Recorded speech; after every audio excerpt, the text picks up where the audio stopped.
मैंने अब पढ़ने के लिए यूरोप ही जाना है। आप फिक्र ना करें, वहां पे मैं कोई छोटा मोटा काम करके अपने तालीमी खर्चे भी पूरे कर लूंगा। नाजरीन, 2023 के बाद पाकिस्तान में सियासी अफरा तफरी और मनफी प्रोपोगंडे के बाद ये रुझान दिन ब दिन बढ़ता ही जा रहा है कि स्टूडेंट चाहता है कि मैं यूरोप जाऊं और वहां पे पढूं। अब सवाल ये पैदा होता है कि क्या यूरोप जाना यही आखिरी ऑप्शन है? वहां पे कितने परसेंट बच्चों का फ्यूचर या मुस्तकबिल महफूज है? और अगर वहां पे जाना ही है तो उसके लिए बजट कितना आएगा? क्या वहां पे जो इन्वेस्टमेंट वालदेन करते हैं उसका नुकसान होने का भी अंदेशा है? जी अस्सलाम वालेकुम काबिल एहतराम नाजरीन। नाजरीन, आप वालदेन हैं या आप खुद स्टूडेंट हैं, यूरोप में तलीम हासिल करने की ख्वाहिश है या ज़रूरत है, तो जहन में सवाल बहुत उठते हैं कि क्या मामलात होंगे, वीज़ा कंसल्टेंट का अच्छा कैसे मिलेगा और जो हमें नुकसान ना हो। तो इसके लिए हमने ज्वाइन किया है, सर से रिक्वेस्ट किया जनाब एडवोकेट शहरोज साहब से, जो ना सिर्फ माहिर वीज़ा कंसल्टेंट है बल्कि माशाल्लाह अपनी फर्म के थ्रू सर्विसेज दे रहे हैं। तो जनाब सर, आपको पहले तो बहुत वेलकम, आपने जी, हमें टाइम थैंक यू दिया।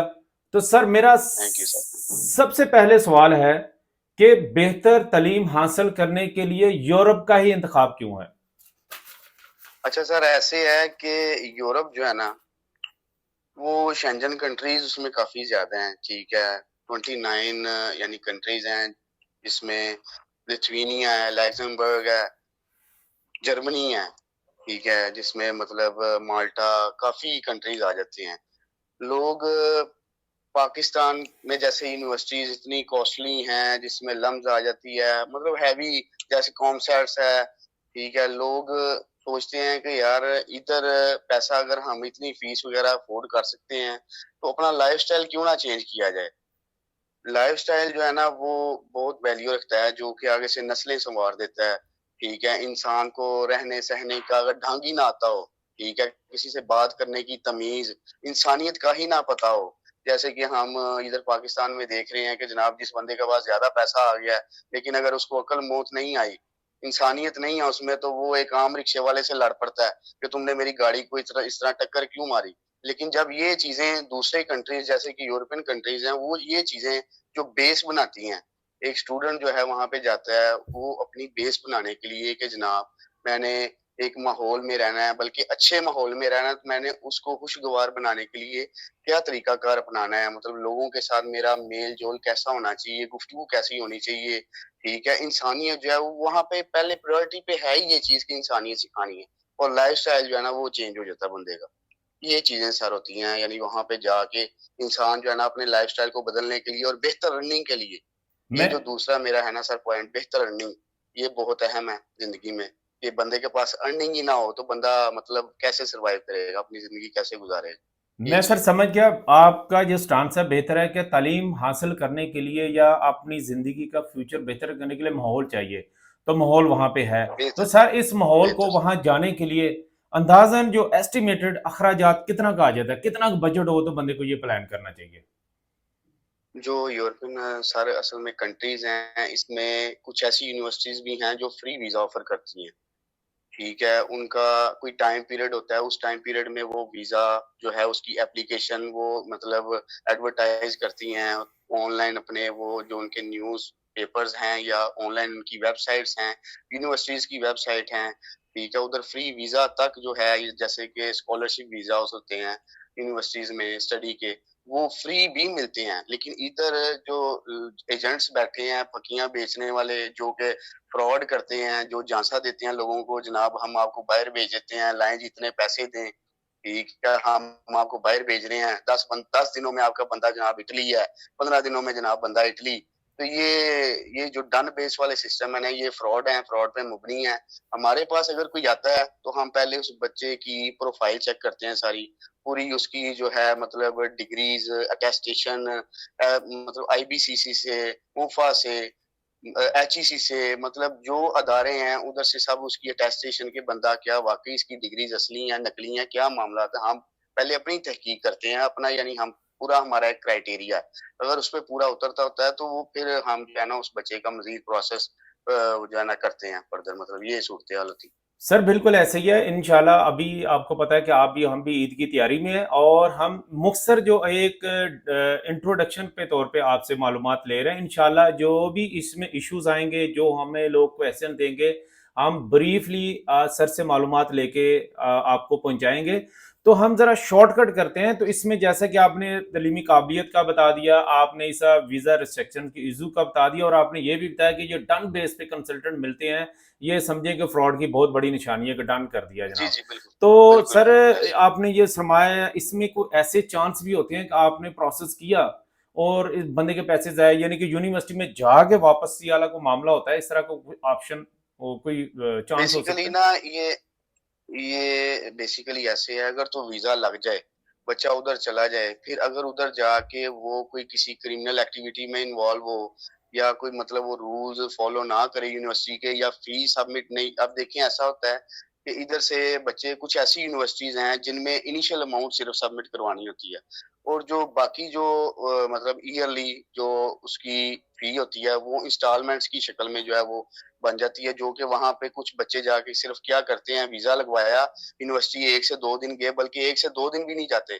और उधर से दूसरे किसी कंट्री मूव हो जाते हैं। तो ये चीजें जो है ना, या टोटल फी पे नहीं करते, जो वजूहत बनती हैं उसके वहाँ इलीगल होने की, या वहां से यानी पाकिस्तान जो है, अगर वो वहां पकड़ा जाता है तो वहां से वो खिड़की डिफॉल्टर बंद कर होके दो। उसको जनाब यहाँ पाकिस्तान भेज देते हैं। बड़े ऐसे मसले मसाइल, और ये है कि अगर तो वीजा नहीं लगता, यूनिवर्सिटी की फी उस बच्चे के वालिदैन ने या उस बच्चे का अगर अकाउंट है वहां से वो खुद उन्होंने पे करनी है। कल को अगर वीजा मतलब स्टडी वीजा अप्रूव नहीं होता तो उसकी फी रिफंड हो जाती है उसी के अकाउंट में। ठीक है, ये जो कि चीज मेरे ख्याल से अक्सरियत लोगों को नहीं पता कि जनाब ये फी सबमिट कैसे करवानी है, और ये जो फी सबमिट हो रही है क्या हमें ये वापस मिलेगी या नहीं मिलेगी, हमारे साथ फ्रॉड तो नहीं हो जाएगा। ठीक है, ये जो चीजें हैं ना, ये बेसिकली स्टूडेंट्स को, उसके जो मतलब गार्डियंस हैं, उनको नहीं ये चीज पता होती कि जनाब हमारे साथ फ्रॉड हो जाएगा या कोई मसला मसाइल हो जाएगा, उन्हें सही गाइड नहीं किया जाता।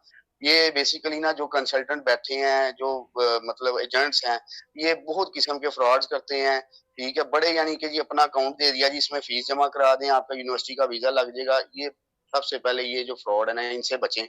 ठीक है, बेहतर कंसल्टेंट जो है वो चूज करें, जो कि सिर्फ आपको पहले ये बोले कि जनाब हमें आप अपने डॉक्यूमेंट्स दें, हम पहले ये वेरीफाई करवाएंगे, फिर देखेंगे कि जनाब आप किस यूनिवर्सिटी के क्राइटेरिया में पूरा उतर रहे हैं, उसकी इतनी फी है। यूरोपियन जो कंट्री है, मतलब यूरोपियन कंट्री में ऐसे है, इसकी मिनिमम 5,000 से स्टार्टिंग जो यूनिवर्सिटी जो फीस होती है ईयरली, 5,000, 6,000, 6500 यूरो तक की ईयरली फीस होती है, जो कि आप इंस्टॉलमेंट्स में भी बात यानी बाद में सबमिट करवा सकते हैं। इसमें यानी काफ़ी चीज़ें हैं जो कि यानी हम स्टूडेंट को वक़्तन-फ़वक़्तन उसको गाइड करते रहते हैं कि अब आपका ये फ़ेज़ चल रहा है, आपने अब इस चीज़ मतलब ये फ़ीस सबमिट करवानी है, ये चीज़ आपने आगे से फ़ेस करनी है। उधर उधर जो मतलब ऐसी है कि वहाँ पे ये नहीं है कि हाँ, हमने अगर इधर से बच्चे का सारा प्रोसेस करवा दिया, बच्चा उधर पहुँच भी गया और बाद में जनाब हमने हाथ खड़े कर दिए। ऐसा भी नहीं है, हम उसको मज़ीद वहाँ गाइड करते हैं। हमारे अपने बकायदा वहाँ पे कॉलेजेस, यूनिवर्सिटीज में मतलब ऐसा है कि यानी हमारे वहाँ पे लोग हैं जो मतलब गाइडेंस प्रोवाइड करते हैं। ठीक है, तो इस हवाले से उस बच्चे को किसी किस्म की कोई परेशानी फेस करनी नहीं पड़ती। ठीक है, ये चीज जो है ना मतलब सर वैल्यू है बिल्कुल, ये मतलब इस। बिल्कुल ऐसा ही है। कोई भी काम है वो बेहतर कंसल्टेंसी के बगैर मुमकिन नहीं है। अगर उसकी बिल्कुल कंसल्टेंट नहीं होगा, उसको गाइडेंस नहीं दी जाएगी, तो वो खुदा ना किसी इलीगल एक्टिविटी में चला जाता है। तो कुछ भी हो ऐसे जाए, ही जितना ऐसे ही। मर्जी जाहिन है, डेफिनेटली उसका हाँ वीज़ा जी। रिजेक्शन भी होना और उसका लॉस भी होना है। तो सर ये तो आपने सही बता है। दिया कि जो कंसल्टेंट की जिम्मेदारी बहुत अहम है। तो यहाँ हमारे यहाँ तो हर बंदा ही कहता है मैं बहुत अच्छा कंसल्टेंट हूँ, मैंने इतने स्टूडेंट वहाँ भेजे हुए हैं, बस जनाब आएँ और आपकी टेंशन ख़त्म, और बस ये एडवांस दें, ये पेपर साइन करें, शुरू। तो ये कैसे एक आदमी या वालिदैन पहचान सकेंगे कि जनाब ये कंसल्टेंट वाकई ही ठीक है? कुछ हमें कोई ऐसी घोर की बातें, कोई निशानी बता दें। क्योंकि सर आप जानते हैं, जो हम बच्चों को नॉर्मली लोग, हमारे मिडिल तबका भेजता है, भैंसे तक, इवन जो जमीन से वो खेती बाड़ी करके घर का खर्चा चलाते हैं सर, वो बेचकर इन जो धोखेबाज कंसल्टेंट, वीजा कंसल्टेंट को दे देते हैं। तो मैं चाहता हूं कि आपके प्लेटफॉर्म से कुछ ऐसे पॉइंट्स बता दिए जाएं कि अगर वो लगे कि ये बातें कर रहा है तो उसको जरा मुहतात हो जाए, यानी अलर्ट हो जाए और बेहतर की तरफ जाए? वो देखिए ना, वैसे चीज है, अगर कोई कंसल्टेंट है उसके पास आप जाते हैं, पहले तो वीजा इशू करना है आपको एम्बेसी ने, वीजा आपका लगाना है एम्बेसी ने। जब आप कंसल्टेंट के पास जाते हैं, जो फ्रॉडिये बैठे हैं मार्केट में, क्योंकि देखिए हर एक डिपार्टमेंट में काली भेड़ें तो होती हैं, जी बिल्कुल। ठीक है। तो जब आप जाते हैं किसी कंसल्टेंट के पास, अगर तो फ्रॉडी है, वो सबसे पहले ये कहेगा जनाब लें आपका बच्चा जनाब, इतने दिन में हम जनाब भेज रहे हैं, ये कर रहे हैं, वो कर रहे हैं, आपका बच्चा जनाब अब हमारा बच्चा है, तो आपने जनाब इतने पैसे स्टार्ट में देने हैं, इतने बाद में देने हैं, आपकी टेंशन खत्म है, पहले आप इतनी फीस सबमिट करवा दें। उससे ये है कि सर वो जब बच्चे, वो जो वालदैन है वो बाउंड हो जाते हैं, पता नहीं क्या क्या उनके मतलब अखराजात, क्या क्या वो कैसे जिंदगी बसर कर रहे हैं। कोई अपना प्लॉट बेचता है, कोई जनाब कोई अपने कीमती सामान, जैसे कि मतलब घर की कोई कीमती चीज है वो बेच दी, सोना बेच दिया। तो बड़े लोग सैक्रिफाइस करते हैं, आजकल के दौर में जो है गुजर बसर करना इतना मुश्किल हुआ हुआ है। तो ये जो फ्रॉडी है ना, ये तो बड़े पड़े हैं ना।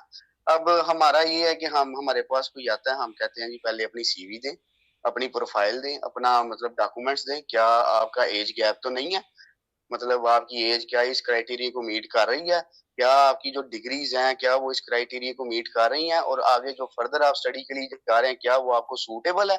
अगर ये चीजें वो मैच ही नहीं करती, तो हम उस बच्चे को, हम स्टार्टिंग पे ही, मतलब अभी इनिशियल स्टेज है, हम उसको नो बोल देते हैं कि बेटा नहीं, ये इस कंट्री में नहीं हो सकता, उसके लिए माजरत है, क्योंकि पहली जो माजरत है वो बाद में जो हीले बहाने और ये वो उनसे बेहतर है। ठीक है, ये जो लोग कहते हैं ना, ले जी वो आपके बच्चे का वीजा लग जाएगा, ओहो डिग्रीज बड़ी जबरदस्त हैं, आपने हमें दी हैं, ले जी आपका बच्चा गया, बस आप ये स्टेटमेंट का बंदोबस्त करें बस। अब जब आपको पता ही नहीं कि उस मुल्क में स्टेटमेंट चाहिए नहीं चाहिए, कितनी चाहिए, तो वो लोग मतलब उनको ना अवेयरनेस नहीं है बेसिकली। आप पहले यूट्यूब पे जाएं, उधर सर्च करें कि क्या वो कंट्री क्या रिक्वायर कर रहा है, ये यूनिवर्सिटी क्या, अब तो यूनिवर्सिटीज जो हैं उनको आप जब गूगल पे सर्च करते हैं हर चीज उसकी निकल आती है, उसकी फीस तक निकल आती है, ठीक है, हर चीज एवरीथिंग, उधर का रहना सहना, कितने अखराजात आएंगे। अब देखिए किसी भी बंदे को आप पूछ लें कि जी उधर रहने सहने के क्या अखराजात है, किसी को नहीं पता होगा। उधर पूछ लें कि जी कितने वर्किंग आवर्स मिलेंगे, किसी को नहीं पता होगा टू स्टडी के दौरान। जबकि वहां पे मतलब स्टूडेंट्स वर्क भी कर रहे हैं और उधर वर्क की जरूरत भी है, ठीक है। जब अब जो 30 से अबव हैं लोग, उनको ओवर टाइम जो है वो कंपनीज प्रोवाइड नहीं करती।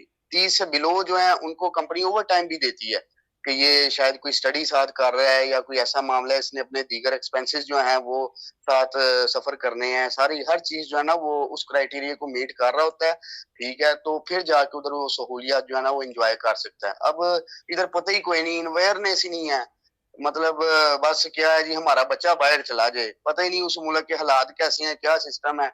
अब देखें पिछले दिनों हम साइप्रस का कर रहे थे काम, अभी न्यूज आई है कि जनाब साइप्रस का जो है वो बैन कर दिया FIA ने। तो ये चीजें ना, अब लोग जो एजेंट है वो बैठे हैं साइप्रस के वीजे लगा रहे हैं, इधर से एयरपोर्ट से फ्लाई नहीं करने देना जब FIA ने, तो वो सारा आपका 40-50 लाख का नुकसान हो जाना। तो एजेंट ने तो कहना है कि जनाब मैंने तो वीजा लगवाया है, मैंने तो टिकट आपकी करवाई है, हर चीज करवाई है, यूनिवर्सिटी की फीस पे हो गई है, लेकिन वो आपको ये चीज नहीं बताएगा जो कि डार्क साइड है, कि जी ये मसले मसाइल चल रहे हैं, आप इसमें इन्वेस्ट ना करें, आप अपने बच्चे को ये फलां कंट्री ना भेजें, वो कभी भी नहीं बताएगा। वो सिर्फ ये कहेगा आप इतने पैसे दे दें, डन बेस पे जनाब आपका बच्चा गया, फलां कॉन्फ्रेंस हो रही है, हम उस कॉन्फ्रेंस का वीजा लेंगे फलां मुल्क में, आपका बच्चा जनाब हफ्ते के अंदर बाहर के मुल्क बैठा होगा। ये सरासर झूठ होते हैं, इसमें किसी किस्म की कोई सच्चाई नहीं है, ठीक है। बराए मेहरबानी इस चीज से बचा जाए। जी सर सर। आपका शुक्रिया, आपने कीमती टाइम दिया। नाजरीन, जैसे आप जी हमें जी। जानते हैं, हम इसी तरह सर के साथ एक अरसे से काम कर रहे हैं, और सर की यही खूबी जी है जी। कि अगर ये काम बनता है, यानी आप इस क्राइटेरिया में आते हैं, तो वो कहेंगे जी सो बिस्मिल्लाह आप जा सकते हैं। तो अगर क्राइटेरिया में नहीं आते तो कभी आपको ये नहीं कहेंगे कि जनाब आप अपना टाइम ज़ाया करें, आप अपने पैसे ज़ाया करें, वो पहले सॉरी कर देंगे, और ये आपके लिए बहुत बेहतर है। और यही सर कहना चाह रहे हैं कि अच्छे कंसल्टेंट की निशानी है। नहीं तो जैसे कहते हैं ना, चट मंगनी तो पट गया, तो ये हो तो जाता है लेकिन बाद में मसले भी 90% निकलते हैं। ऐसे ही तो ऐसे ही ऐसे मैं सर का नंबर भी डिस्क्रिप्शन में दूंगा, आपने इनके जो कार्ड हैं बैनर्स हैं वो भी आ रहे होंगे, सर से आप पर्सनली भी रब्ता कर सकते हैं। तो इंशाल्लाह हम नियर फ्यूचर जो मजीद इनसे मालूमात लेंगे। और मैं दोबारा कहता हूं कि आप पढ़ने के लिए ज़रूर जाएं। आपका शौक है, आप अखराजात बर्दाश्त कर सकते हैं, लेकिन इसके लिए एक अच्छे कंसल्टेंट के पास ज़रूर जाएं। सर से टाइम लें, अवेयरनेस सर होना से हम बहुत जरूरी रिक्वेस्ट है, करेंगे बिल्कुल। कि सर के पास जो ऑनलाइन कहीं पे भी रब्ता करें, सर उनको खुसूसी शफकत के साथ टाइम दे। तो इंशाल्लाह अच्छे कंसल्टेंट के थ्रू आप अपना प्रोसेस कराएंगे तो आप जरूर कामयाब होंगे। कभी जिंदगी में नाजरीन शॉर्टकट पे नहीं जाना, डंकी मंकी ये वो कि बस जनाब इधर से पैसे दे तो उधर गया। ये जाने वाली कहानी जो है ना बड़ी खतरनाक होती है। और फिर जो ऑफलोडिंग होती है एयरपोर्ट पे, बेसिकली इस तरह के कंसल्टेंट होते हैं जो शॉर्टकट मारते हैं, डॉक्यूमेंटेशन पूरी नहीं की होती, फिर वहां से ऑफलोडिंग होती है। अपना और अपने से वाबस्ता उम्मीदों का बहुत ज्यादा ख्याल रखिएगा। पाकिस्तान जिंदाबाद।